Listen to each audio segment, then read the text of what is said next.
In 2017 and 18, groups of young Catholics from all over the world have converged on Dublin Airport for the trip of a lifetime. Together with a chaplain and the editor of Regina Magazine, we set off to explore the Emerald Isle.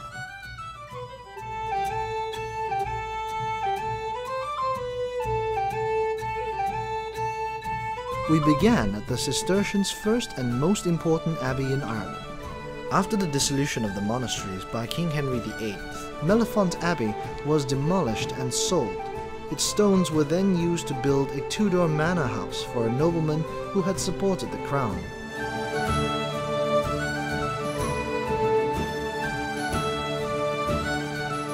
St. Oliver Plunkett was the last martyr of the English Reformation.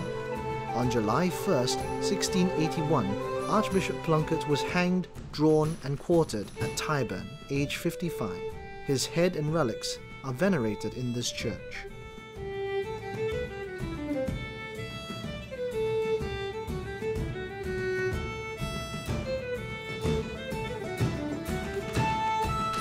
In a quiet spot amid the green fields, with ravens circling overhead, is the ancient ruins of the Celtic monastery Monaster Boith, founded in the late 5th century by Saint Boith.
At Silverstream Priory, we had the opportunity to attend Holy Mass and have lunch with the Benedictine monks.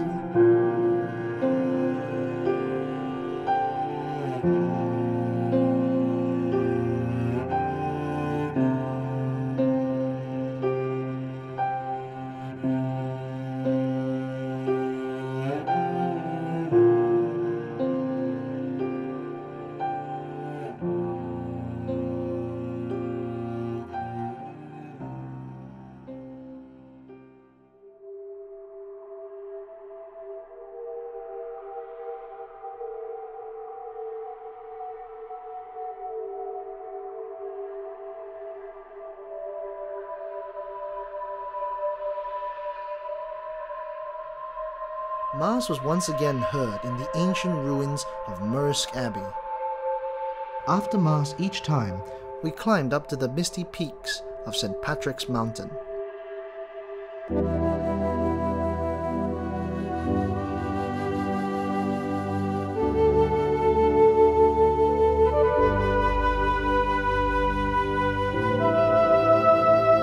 It was here that St. Patrick is said to have spent 40 days preparing for his mission to convert the pagan Irish in the 5th century.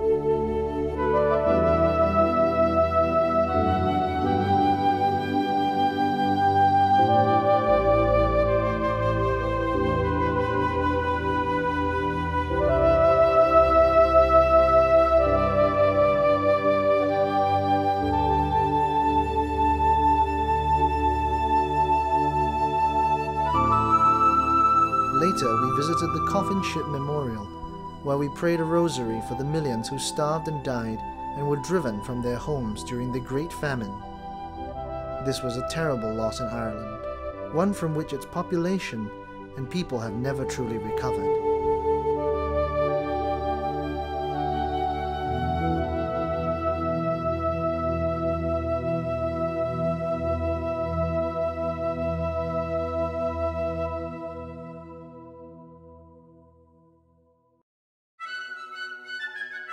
In this County Mayo village of Knock sits the apparition site and the shrine to Our Lady of Knock.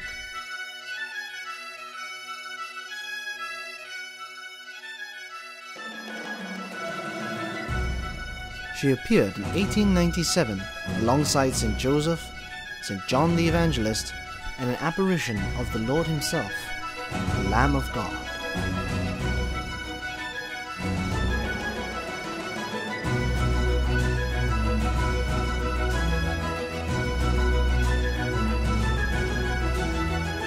We visited the city of Limerick on the River Shannon.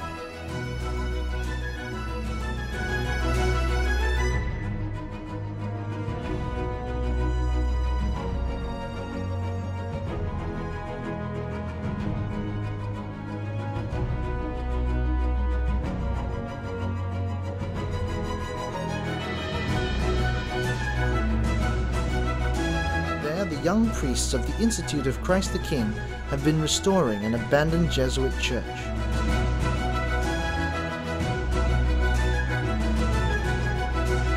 Where once there was only desolation, a congregation has returned.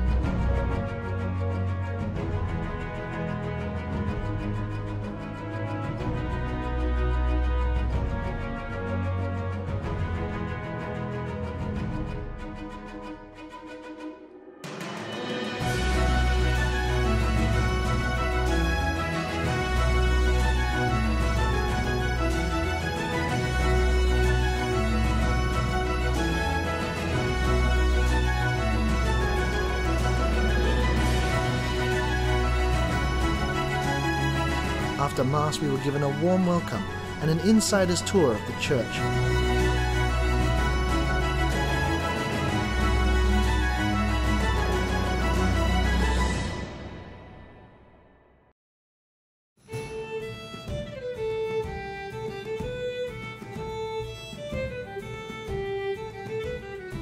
Our next stop was Killarney in the county of Kerry.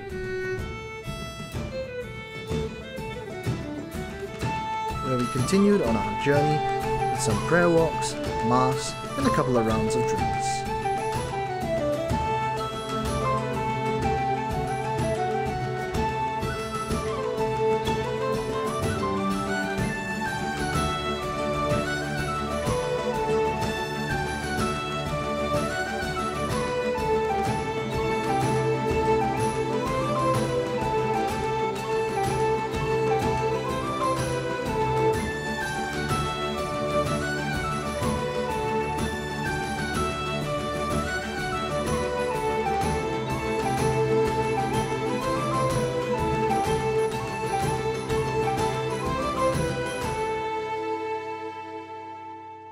The Muckross Abbey friars were persecuted and the abbey destroyed by Oliver Cromwell during the Great Persecution. It was there that we prayed and had Mass in the ruins and explored this deeply Catholic land.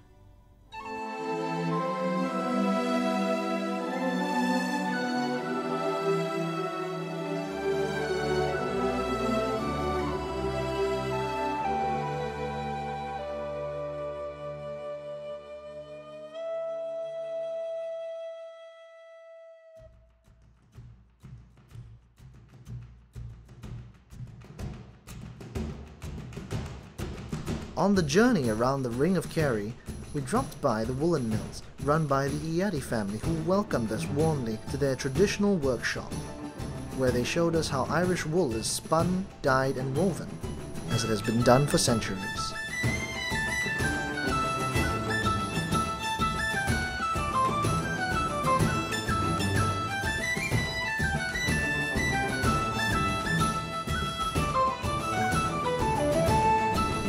After visiting the sites of the Ring of Kerry, we returned to Killarney for another night of good food and drinks and a chance to dance the night away with the natives.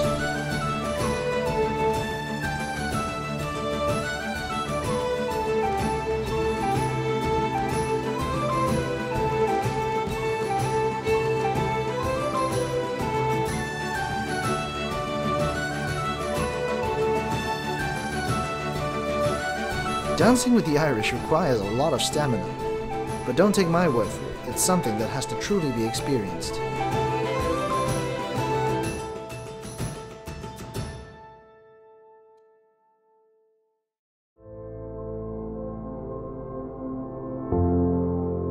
On the journey back to Dublin City, we passed through County Wicklow and the Rusborough House. This stately home on magnificently tended grounds is an example of how the Anglo-Irish overlord class lived until well into the 20th century. We also visited the Rock of Cashel, the traditional seat of the old kings of Munster and the site of their conversion by St. Patrick.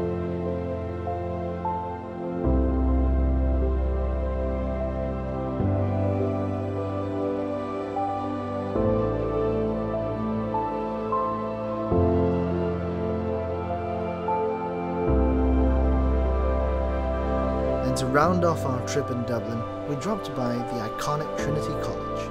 The university was first gifted to Ireland by Elizabeth I on land taken from a monastery destroyed by her father, King Henry VIII.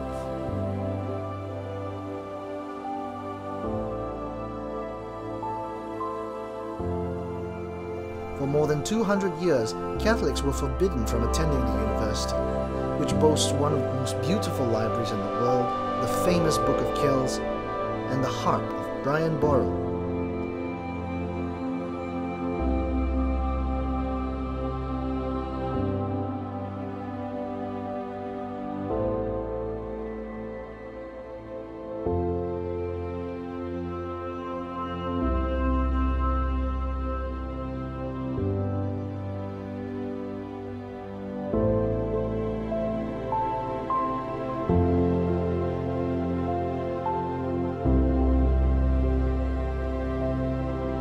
Rounding off the last night, we had dinner and a talk on the history of the region with Michael Durnham.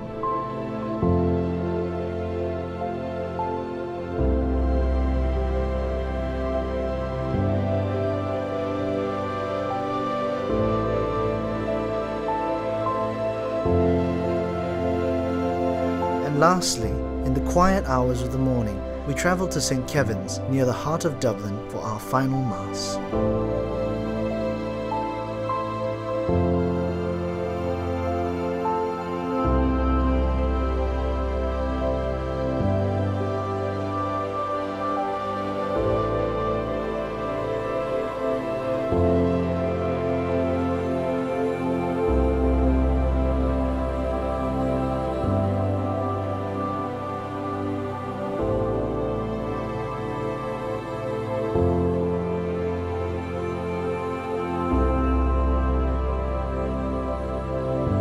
Before reluctantly taking our leave of fair Ireland and one another.